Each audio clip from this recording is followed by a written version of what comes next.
Wait lang kapatid, 1 minute, mabilis lang to. May share lang ako sa yung Bible verse at magmumula ito kay Isaiah 55 verse 8 to 9. At ang sabi dito, "For my thoughts are not your thoughts, my ways are not your ways, says the Lord. For as the heavens are above the earth, so are my ways higher than your ways, and my thoughts above your thoughts." Mga kapatid, minsan tinatanong natin sa Diyos kung bakit niya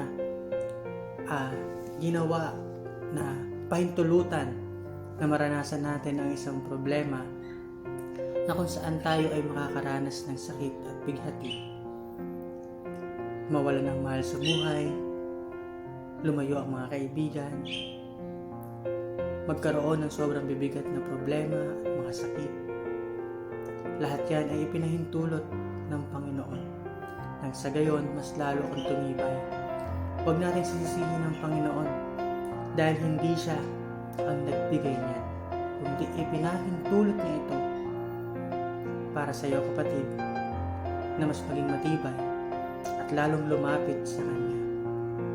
Kagaya ng story ni Job, si Satanas ay humingi ng pahintulot sa Panginoon.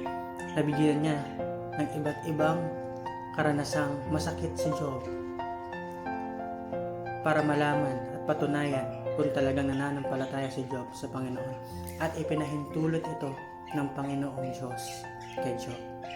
Kaya ikaw kapatid, imbes na sisihin natin ang Panginoon, tayo ay humingi sa Kanya ng pasasalamat.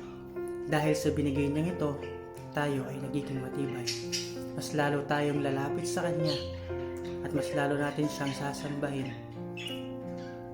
We worship Him kahit sa kabila ng mga pinagdadaanan natin. Nang sa ganon, ang Panginoon ay lalo tayong pagpapalain. Maging matibay ka kapatid. May purpose ang Panginoon kung bakit mo nararanasan yan. God bless you and shalom.